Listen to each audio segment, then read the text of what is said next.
Capítulo 1. O segredo por trás da beleza. O ponto de partida de todas as pessoas que têm sucesso. Paulo Francis batia com a mão na mesa, reclamando com a equipe no escritório da Rede Globo em Nova York. Por que tenho sempre de entrevistar gente aborrecida? Eu quero a Gisela. Uma semana depois, o jornalista, então com 65 anos, estava frente a frente com a modelo. O encontro ocorreu no Circus, um restaurante de comida brasileira a 2 quadras do Central Park. Gisele chegara de São Paulo havia pouco tempo. Tinha 15 anos e não falava mais que meia dúzia de palavras em inglês. Seu sucesso na época era modesto. Algumas dezenas de desfiles e apenas 2 capas de revista, para a Capricho e para a Marie Claire, ambas brasileiras. Francis, dono de um estilo contundente e sarcástico e sempre temido, mostrava-se surpreendentemente doce naquele dia. — Você é menina ou mulher? Perguntou. Gisele riu, fez um movimento com seus cabelos loiros. Mulher, claro. Francis se aproximou um pouco mais, tocou a grossa armação de seus óculos, fixou-se nos olhos azuis de Gisele e quase num sussurro galanteou. E se eu te disser que você é a mulher mais bonita do mundo? Gisele riu outra vez, disfarçou. De certo não sabia o que dizer. Por causa de um infarto fatal, no ano seguinte, Francis não viu sua musa subir ao topo. Gisele foi muito além do que ele podia imaginar. O título de mulher mais bonita do mundo foi conquistado oficialmente.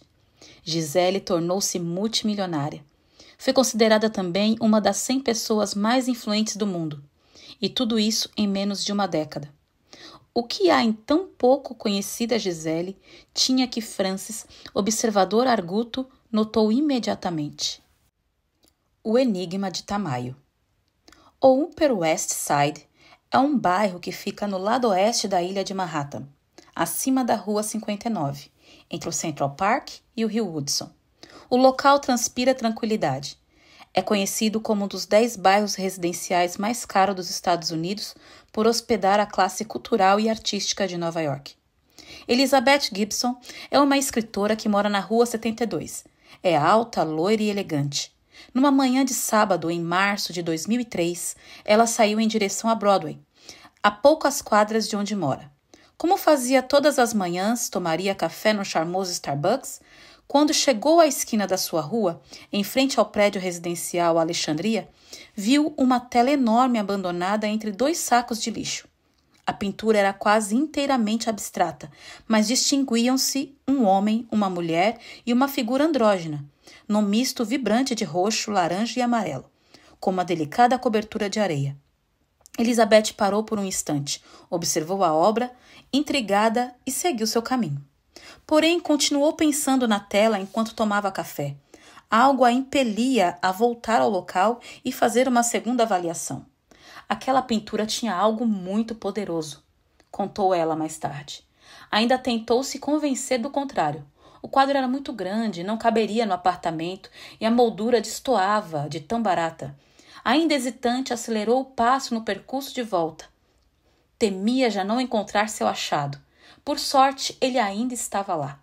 A segunda impressão foi ainda mais impactante e Elizabeth levou a tela consigo. Em casa, arrumou um lugar na parede da sala.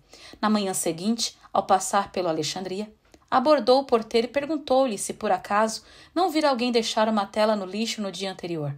Perguntou também a alguns moradores que saíam do prédio. Ninguém sabia de nada. A situação toda a perturbava.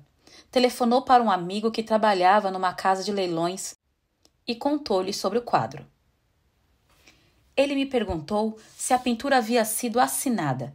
Eu disse que havia, sim, um nome rabiscado no canto superior direito, mas tudo que eu conseguia entender era Tamayo 0-70.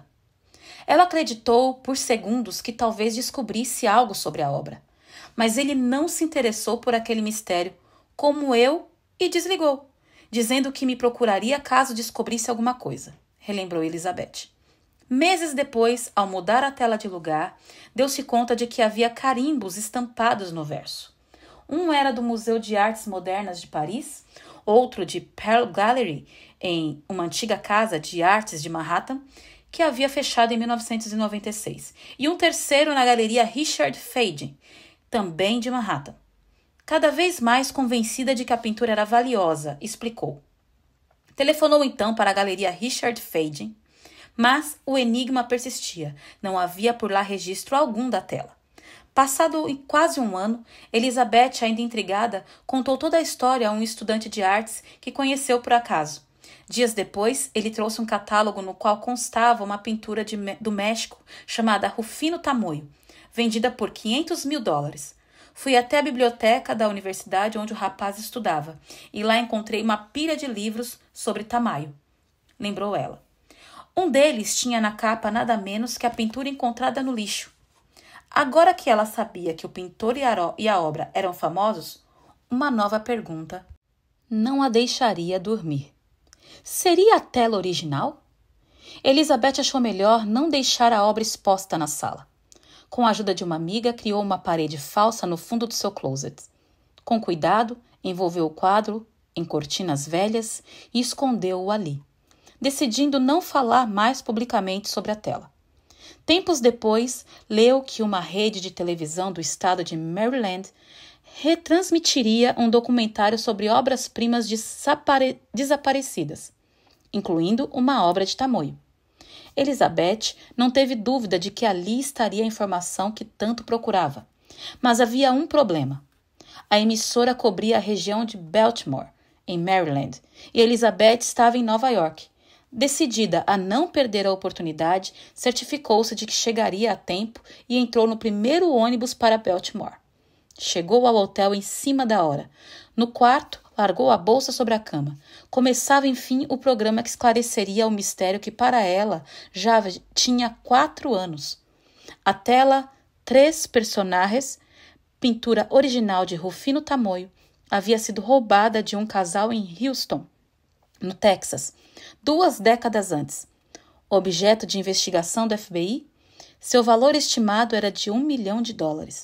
Assim que retornou a Nova York, Elizabeth agendou uma reunião com Auguste Urbis, diretor do Sotheby's, famosa casa de leilões, entrevistado pelo programa.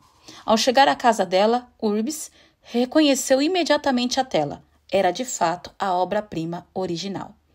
O que fez Elizabeth, que nunca entendeu muito de arte, intuir desde o primeiro dia que o quadro encontrado no lixo era valioso.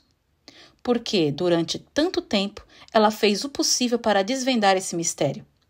De onde veio o poder que tanto intrigou Elizabeth? Que segredo, afinal, esconde-se por trás da beleza? O poder do discurso simples. Em julho de 2004, numa convenção nacional do Partido Democrata Americano, um jovem político de 43 anos subiu ao palco. Seu nome, Barack Hussein Obama.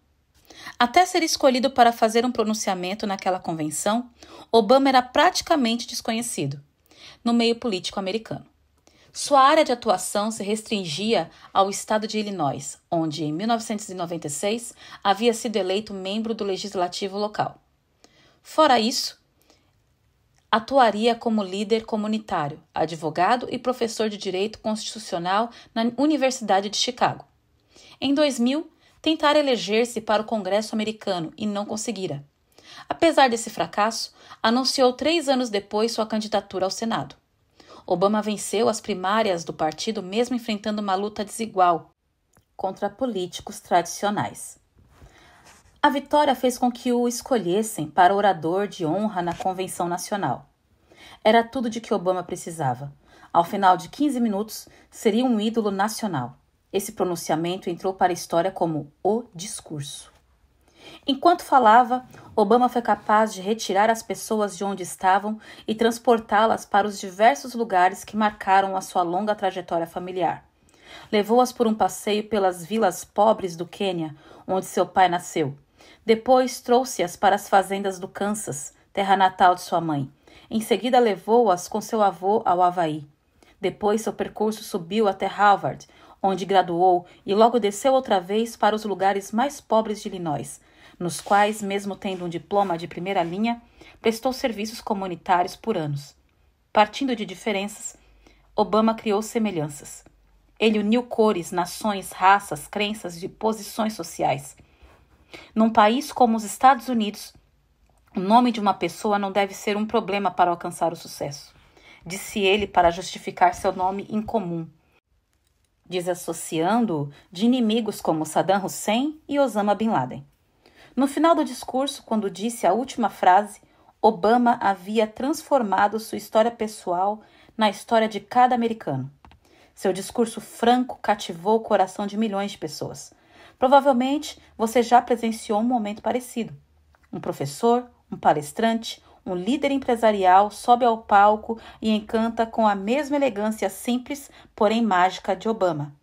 É a mesma sedução de um quadro valioso como o de Tamoio e de uma jovem modelo prestes a se tornar a melhor do mundo. São exemplos do misterioso fascínio que algumas pessoas e alguns objetos exercem sobre nós. De onde vem esse poder? Que segredo se esconde por trás de formas de beleza tão diferentes? Deparei-me com esse mesmo fenômeno ao visitar o Museu Nacional Reina Sofia, em Madrid, no verão de 2006. Ansioso, eu avançava pelas galerias do museu quase sem reparar nas outras obras. Queria realizar um sonho de infância, ver Guernica, a famosa pintura de Pablo Picasso, uma das mais conhecidas do mundo. Pintada em 1937, ela retrata o bombardeio da vila de Guernica, ocorrido durante a Guerra Civil Espanhola. Trata-se de uma imensa tela de 3,5 metros de altura e quase 8 metros de largura. As imagens em preto e branco, com leves tons azulados, são à primeira vista confusas, indefinidas e quase incompreensíveis. Ao avistar o quadro, minha primeira impressão nada teve de espetacular. O que há de especial nisso? Perguntei-me. E a primeira resposta que se pode dar a essa pergunta é: nada. Pelo menos aparentemente. Não é o que se pode considerar um quadro belo, pois ali está representado todo o horror.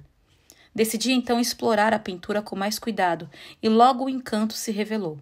As cenas de morte, violência, brutalidade, sofrimento e súplica que compõem a obra finalmente me tocaram. O que eu via, então, não era mais a Guernica, representada por Picasso, mas algo bem mais poderoso. Senti fluir, a partir da pintura, um sentimento de dor, agonia, de compaixão. Da tragédia ocorrida na Espanha, o quadro me levou aos mais distintos cenários de violência e sofrimento humano. Do Iraque ao Afeganistão, de Ruanda às favelas do Brasil, das dores do mundo às minhas próprias dores. Quando deixei o museu, eu estava intrigado. A expressionalidade de Guernica não está propriamente em seus traços, mas, fluindo por eles, existe uma beleza que ultrapassa o que vemos na tela. Gisele e o conceito de beleza. Pense na seguinte questão: Gisele Bündchen é realmente a mulher mais bonita do mundo? Claro que não. Ela é uma mulher linda, isso é inquestionável. Porém, qualquer um concorda que se saíssemos por aí com o objetivo de encontrar mulheres bonitas, poderíamos encontrar algumas mais bonitas que ela. Até a própria Gisele não se considera tão bonita assim. Eu achava que era a pessoa mais estranha que já andou na face da terra, disse ela certa vez, referindo-se à sua adolescência. No colégio, era chamada de Olivia Palito e de Saracura. No início da carreira, foi recusada constantemente. Diziam que seu jeito de andar era esquisito e tinha um nariz muito grande, razão pela qual, segundo os especialistas em moda, ela jamais conseguiria fazer uma capa de revista.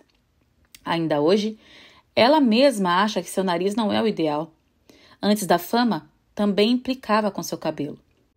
Como qualquer adolescente, vivia fazendo escovas e inventando cortes. Se é assim, o que Paulo Francis, e depois o planeta inteiro, viu em Gisele a ponto de considerá-la a mulher mais bonita do mundo?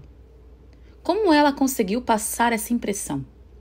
Mais especificamente, qual é o segredo por trás da beleza de Gisele Bündchen? Para responder a essa pergunta, temos de voltar ao item anterior.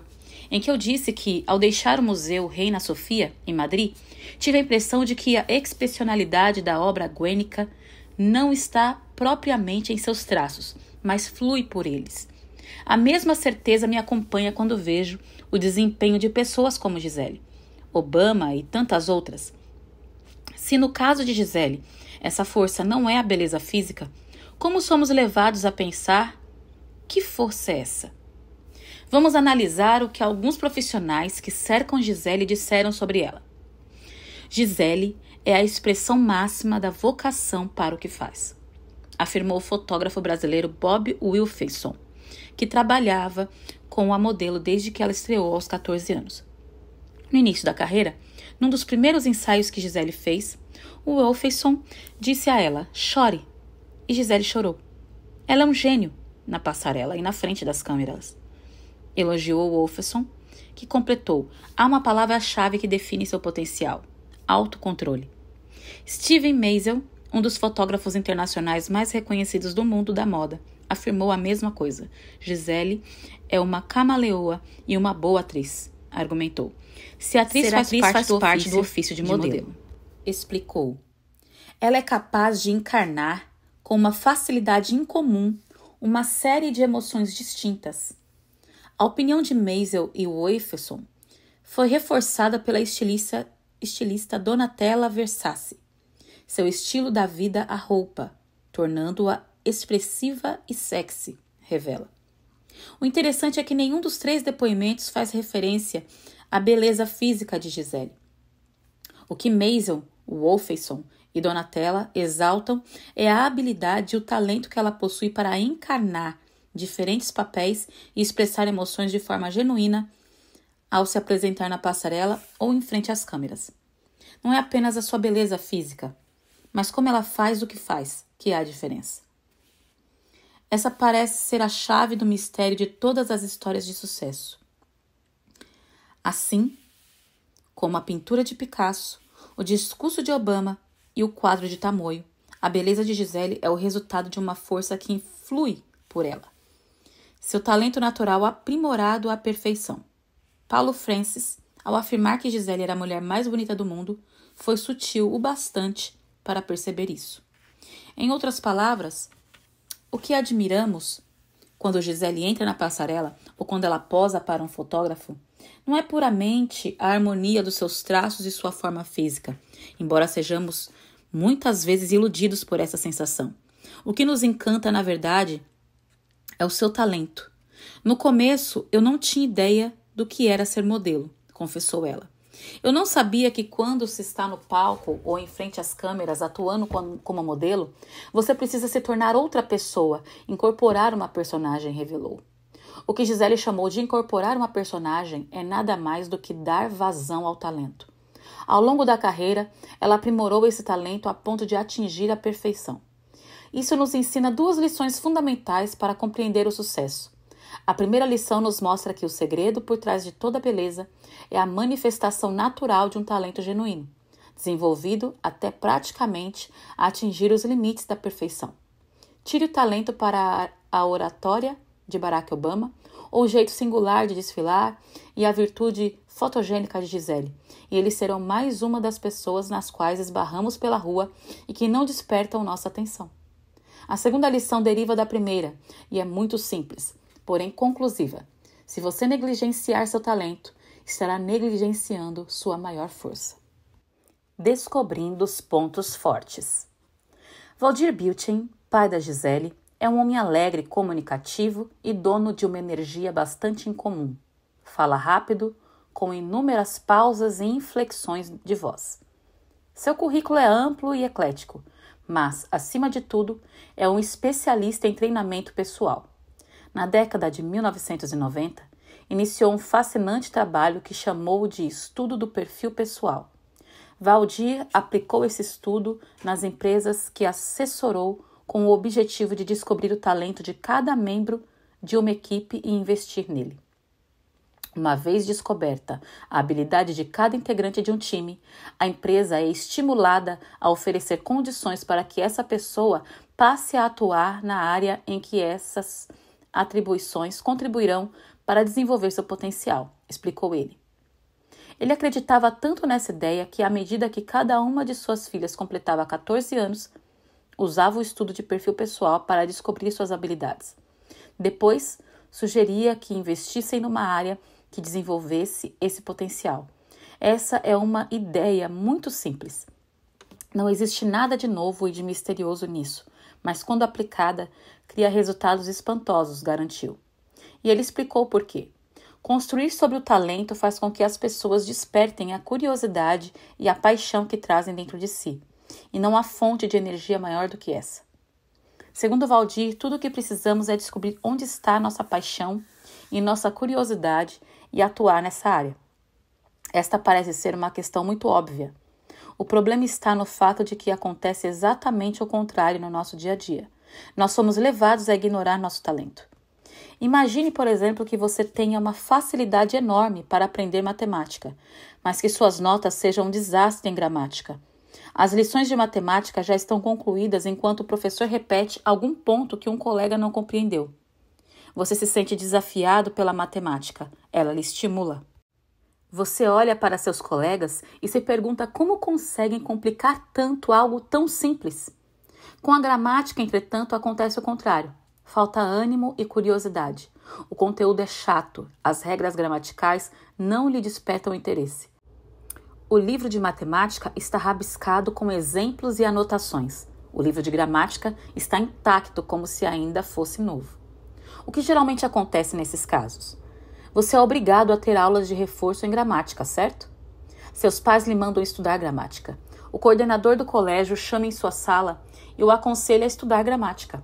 O professor de gramática, bem, você já não aguenta mais ouvir falar em gramática. Paciência, porque, mesmo assim, no final do ano, você ainda terá de cumprir um mês de reforço em gramática. Não estou dizendo com isso que você não deve estudar gramática, ou no caso inverso, matemática. Cada uma dessas disciplinas é fundamental para um desempenho excelente na vida. O problema é que, no exemplo acima, a pauta em todas as circunstâncias é a gramática, ou seja, o seu ponto fraco. Desde muito cedo você é forçado a se concentrar nos seus pontos fracos e não em suas habilidades. Seu talento sempre fica em segundo plano. Você é orientado a investir tempo e energia na tarefa ingrata de diminuir suas fraquezas, achando-se que desse modo você atingirá a excelência. Pesquisas revelam que alunos com bom desempenho escolar nem sempre alcançam sucesso profissional. Como poderiam alcançar? Os gênios de matemática são forçados a decorar conjugações de verbos e regras de síntese durante anos. Os gênios da gramática são forçados a memorizar fórmulas. Resultado, melhoramos o nosso ponto fraco e pioramos em nossos pontos fortes, e em geral atingimos apenas a média. Valdir Biltin fez exatamente o contrário com sua família. Mais do que ninguém, ele é um investidor de talento pessoal. Desde muito cedo estimulou suas filhas a descobrirem seus pontos fortes e deu-lhes estímulo para desenvolvê-los. Quando, por exemplo, Gisele foi descoberta aos 13 anos, Valdir imediatamente passou a investir nesse talento, criando um processo de acompanhamento que deu à filha a liberdade de fazer escolhas que a conduzissem na direção de seus propósitos. Quando Gisele passou a se interessar pela carreira de modelo, apesar da pouca idade, estava claro que ela tinha talento, porque já havia participado de vários concursos e se mostrado apaixonada pelo que fazia. Foi aí que vieram os problemas. Seguir a carreira de modelo significava deixar a casa dos pais, correr riscos e dedicar-se quase exclusivamente a essa atividade, sacrificando outras prioridades, inclusive uma educação formal. Gisele sempre foi muito determinada e sabia o que fazer, diz Valdir. Não devemos dizer aos filhos o que fazer. Nossa missão é transmitir valores e ensinamentos aprendidos ao longo da vida, sem jamais impor qualquer ideia. Você pode apenas sinalizar o que pode ser feito, explicou ele, que repetiu o mesmo processo com as outras 5 filhas. Cada uma foi estimulada a seguir especificamente seu talento. Hoje, elas formam um time profissional que se completa nas suas diferenças e, por isso, pode pensar em resultados diferenciados, com um alto grau de desempenho. Cada pessoa tem o seu talento, explicou Patrícia, irmã gêmea de Gisele, que desenvolveu seu talento na área de relações públicas. Valdir Biltin explica a sua tese de um jeito próprio. Se duas pessoas disputam uma prova de salto em altura e uma toma impulso na areia enquanto a outra o toma num piso de concreto, quem terá o melhor impulso e, consequentemente, pulará mais alto? Perguntou ele numa de suas inúmeras conversas. A pessoa que tomou impulso no piso de concreto, é claro, respondi. Bem, o talento é como o piso de concreto. É o que lhe dará a segurança de tomar um impulso extraordinário, explicou. Com isso, Valdir quer dizer que se você não atua sobre a área do seu talento, não há segurança, e sem segurança você não terá a confiança para assumir riscos e fazer os investimentos necessários para ter sucesso e felicidade. O equívoco das irmãs Polgar. Tudo isso parece muito óbvio. Todos temos consciência de que o talento é a base para tudo. Na vida, no entanto, parece acontecer exatamente o contrário. Ignoramos o talento e acreditamos que escolher uma profissão rentável e ter uma boa formação nessa área são o mais importante.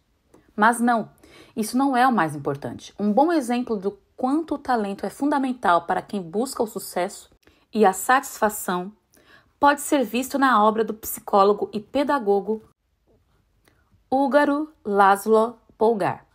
Durante a época de 1960, Polgár estudou a biografia de centenas de grandes intelectuais e acreditou ter encontrado um padrão. Todos haviam recebido desde muito jovens uma intensa especialização em determinada área. A partir dessa constatação, Laszlo se convenceu de que a genialidade era produto exclusivo da educação e da prática. E mais, ele responsabilizou o sistema de ensino público por produzir mentes medíocres. Em contrapartida, estava convencido de que ele mesmo poderia transformar qualquer criança sadia em um gênio na área que bem quisesse. Ainda jovem, Polgár escreveu um livro intitulado Bring Up Genius, Criando Gênios, uma tradução livre, no qual explica o método que o habilitaria a desenvolver a genialidade em qualquer criança. Porém, a história de Polgár tornou-se realmente interessante quando ele, para provar sua teoria, procurou publicamente uma mulher interessada em engajar-se no projeto. Pelos jornais, Laszlo buscou alguém que aceitasse casar com ele, ter filhos e auxiliá-lo na realização da experiência, de transformar esses filhos em gênios. A ideia que correu o mundo impressionou Clara, uma professora ucraniana, que aceitou a proposta. Eles se casaram. Em 1969, nasceu Susan, a primeira filha do casal. Quando Susan completou 4 anos, o casal Polgár iniciou sua experiência, decidindo que a atividade perfeita para desenvolver a futura genialidade da filha seria o xadrez. Polgár justificou essa opção com a explicação de que o xadrez, além de ser uma arte, pode também ser considerado uma ciência. E quando os esportes competitivos oferecem uma facilidade na demonstração do resultado prático. Em 1974, nasceu a segunda filha do casal, Sofia. Menos de 2 anos depois, nasceu a terceira filha, Judith. Ambas foram incluídas no programa. Muito antes de aprenderem a falar e caminhar, Sofia e Judith já eram colocadas à frente do tabuleiro, onde Laszlo treinava Susan durante a maior parte do dia. Como acreditava que o ensino tradicional era perda de tempo, Laszlo solicitou uma autorização do governo húngaro para educar suas filhas em casa. Ele e Clara intercalavam longas horas de prática de xadrez com as aulas de língua e matemática avançada. A educação era rígida e tomava praticamente todo o dia, sacrificando inclusive as horas de lazer e de socialização em prol da agenda definida pelo pai das meninas.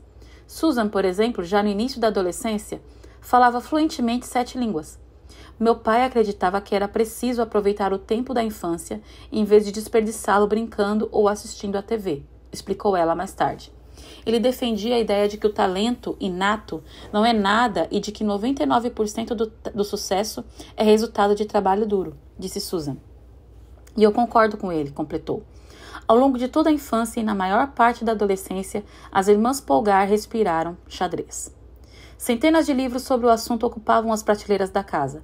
O sistema de arquivos montado por Laszlo cobria uma parede inteira, incluindo descrições detalhadas de jogos.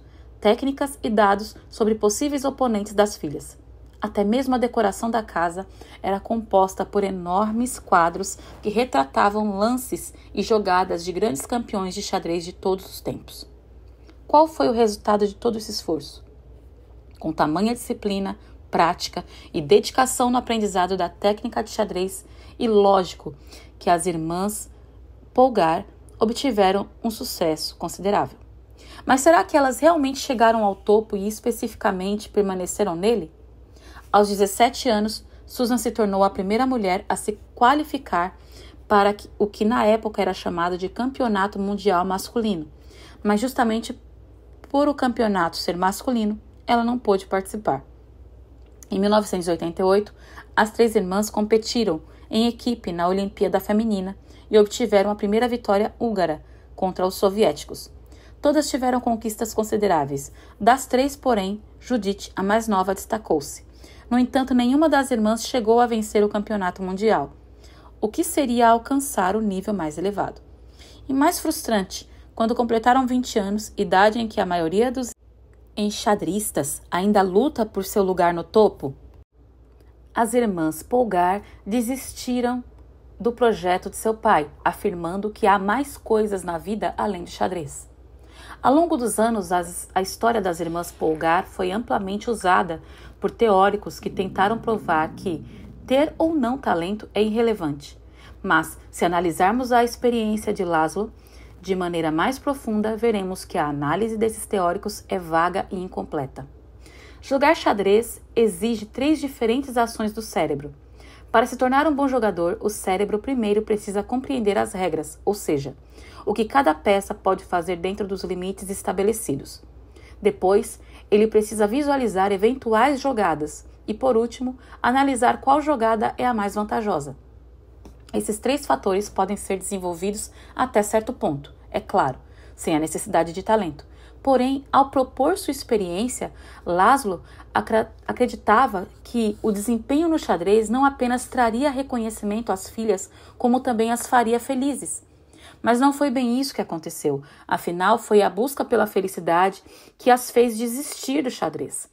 A história das irmãs Polgar ilustra o motivo pelo qual tantas pessoas se tornam boas em função do que Laszlo chamou de uma intensa especialização em determinada área, mas nunca atingem a excelência. Para atingir a excelência, é preciso uma intensa especialização na área em que se encontra nosso talento natural. Podemos extrair 2 lições básicas da experiência de Laszlo.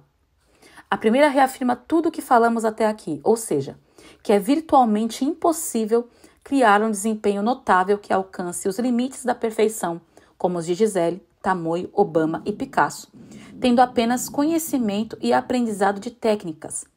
Em outras palavras, o talento não pode ser construído com técnica e conhecimento.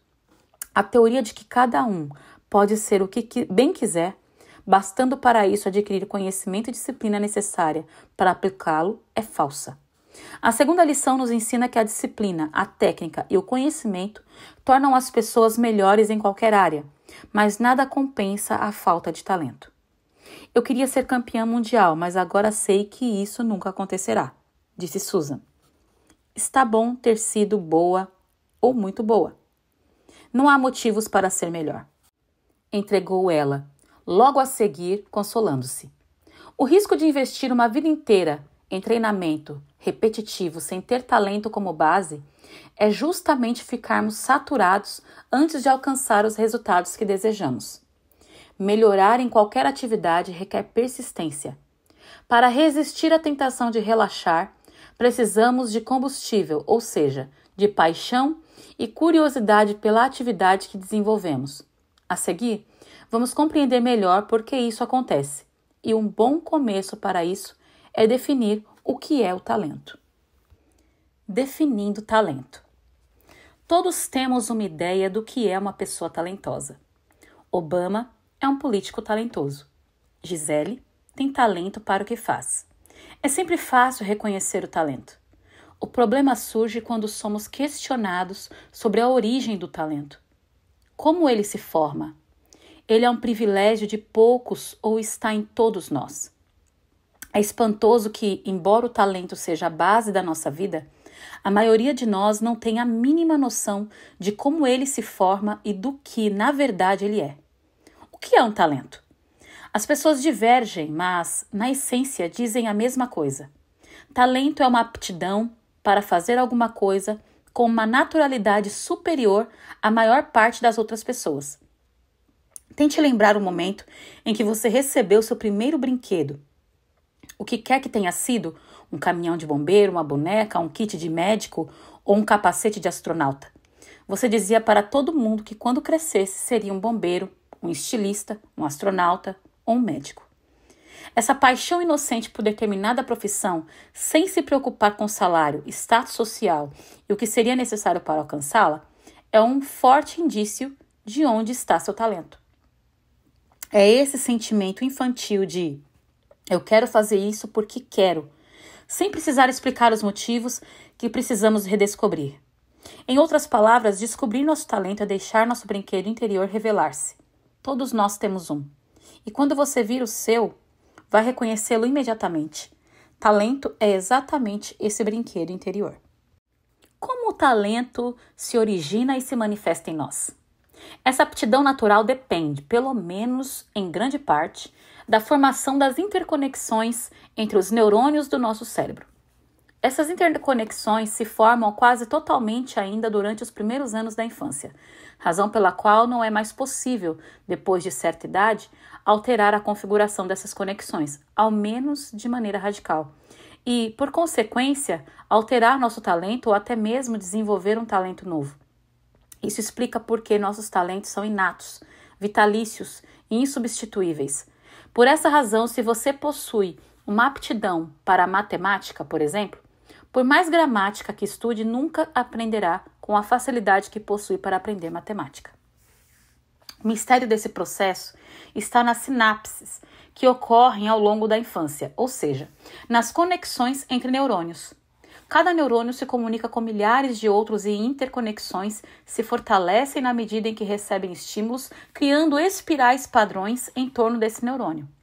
Nosso talento, em grande parte, é definido pelas informações transmitidas por meio dessas espirais padrões.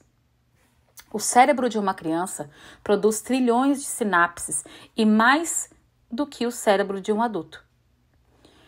Escreveu John T. Burr, especialista em filosofia e em neurociências. As espirais estimuladas se desenvolvem.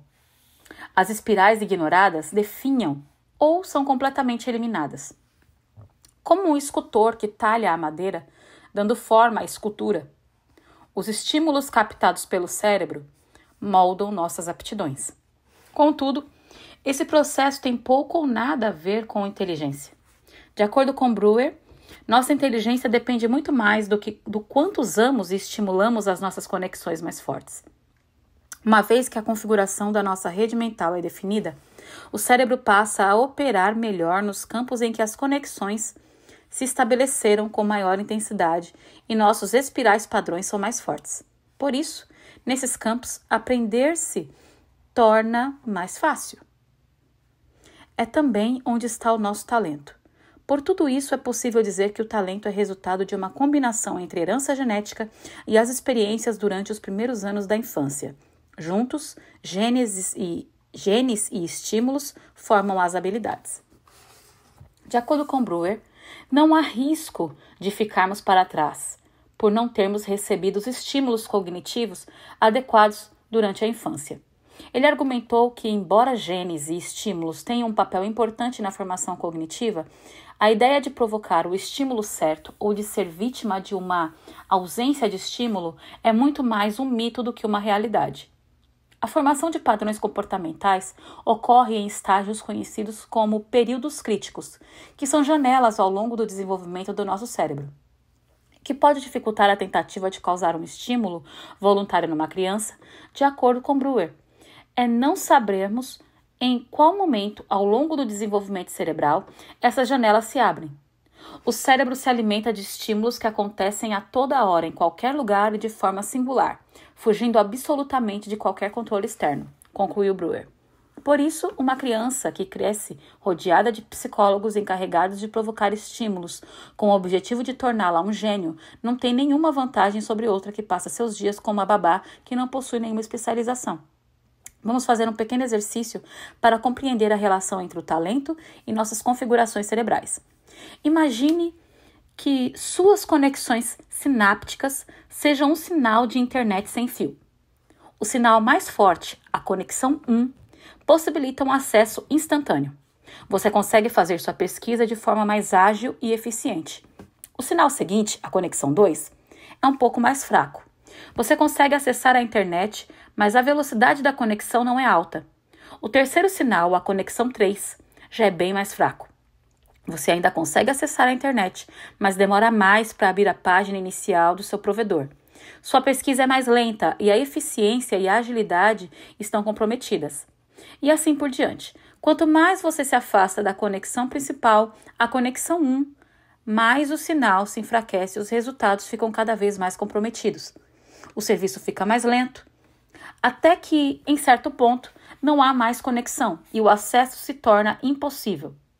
O mesmo processo ocorre com a estrutura do seu cérebro. Você tem espirais padrões mais fortes. É onde está o seu talento principal. À medida que suas funções se distanciam dessas espirais padrões principais, seu desempenho vai sendo comprometido. Por isso você consegue realizar certas atividades brincando, enquanto a dificuldade que encontra em outras é tão grande que simplesmente o tira do sério. A conexão 1 é o seu brinquedo interior, onde queima a chama da paixão e onde o talento pode fluir facilmente. Se a aptidão para a matemática é a sua conexão 1, por exemplo, a física pode ser sua conexão 2 e a química sua conexão 3. História ou gramática, nesse caso, seriam conexões com sinais bem mais fracos. Tudo isso nos leva a uma conclusão bem simples. Se você tentar desenvolver os campos onde seu sinal é fraco, como história ou gramática, terá sérias dificuldades. Não terá entusiasmo com o que estará fazendo. E sem entusiasmo, a realização estará comprometida. Não há como incendiar o fogo da paixão nos outros se ele não queima em você. Artistas como Tamoio e Picasso, por exemplo, usaram seu talento colossal para criar obras que nos causam uma impressão proporcional à paixão que possuíam pela pintura. Pense, por um momento, na sua infância ou mesmo na sua adolescência, tente relembrar aquilo em que você era realmente considerado um talento. Agora, suponha que desde muito novo você tivesse investido todo o seu tempo e o seu esforço exclusivamente nesse talento. Suponha que ao longo de toda a sua vida, desde a infância, todo o seu treinamento, sua educação, sua prática e seu conhecimento tivessem sido direcionados para desenvolver esse potencial. Como você estaria agora? Entretanto, o que aconteceu com seu talento? Se você é a maioria das pessoas, ignorou o seu talento por completo. Por que isso acontece? Nós temos dificuldade em acreditar que temos uma habilidade especial. Parece que é possível ver essa habilidade em todos, menos em nós mesmos. Tente, por exemplo, ver essa questão do ponto de vista da Gisele Bündchen. Imagine que você tem certo tipo incomum de beleza. Todo mundo comenta sobre sua beleza e você se sente motivado. Mas aí você olha à sua volta e vê tanta gente bonita, tantos corpos perfeitos. Agora imagine que, além da beleza, alguém lhe diga que você tem um talento especial.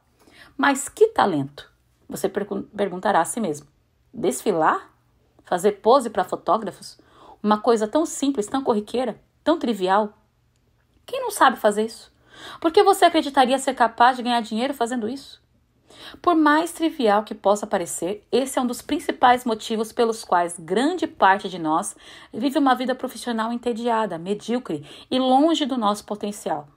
Essa tendência a ignorar nosso talento tem origem numa singularidade desse fenômeno. Justamente por termos incrível facilidade nas áreas onde está nosso talento, ignoramos nossa excepcionalidade, achando que todo mundo é capaz de fazer a mesma coisa sem esforço. Mas isso não é verdade. Aquilo que você faz com excepcional facilidade pode ser extremamente complicado para mim. E é exatamente isso que faz com que seja tão difícil investir no nosso potencial. Simplesmente não nos reconhecemos como especiais. Síntese. Vimos até aqui que o primeiro passo para o sucesso é identificar nosso talento e construir nossa vida sobre ele. O que mais distingue as pessoas que têm um desempenho excepcional daquelas que fracassam é que as primeiras descobriram seu talento e o desenvolveram ao longo da vida. O que mais importa é explorar as habilidades da área pela qual temos paixão. Esse é o fundamento de toda a vida completa, porque o impulso natural da vida é desenvolver seu potencial ao máximo, ou seja, estender seu limite até encontrar uma realização plena. Se você negligenciar seu talento, omitirá seu potencial e, como consequência, estará impedindo a expansão da vida. Por isso, ela inevitavelmente se tornará um fardo.